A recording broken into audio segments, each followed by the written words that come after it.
Tara mga kaibon, tignan natin yung inakay kung napakalaki na ba. Ayan yung mga kalapati ko. Ayan, ito. Wait lang. Saglit lang.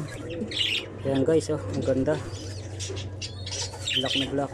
Mana siguro siya dyan sa mami niya. Itong isa, dyan siguro sa daddy niya eh. Ayan, nasuotan ko na ng singsing niya mga kaibon. Astig. Ang bilis lumaki. Balik na. O, sige, balikan na lang. Marunong na bumalik. So, yung mga kalapati natin iba.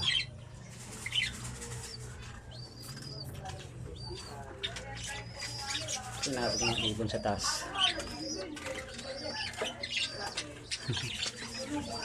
So, yung mga bantam natin na chicken. Marami pa yan. Ano, kaya mo pa ba? Huwag pilitin lumipad pag hindi mo na kaya. Ang tagal na nito sa akin guys eh. 2022 ka pa ito nakuha eh. Ang tandaan na talaga niya. Dito dumapo ko dyan. Huwag pilitin lumipad kung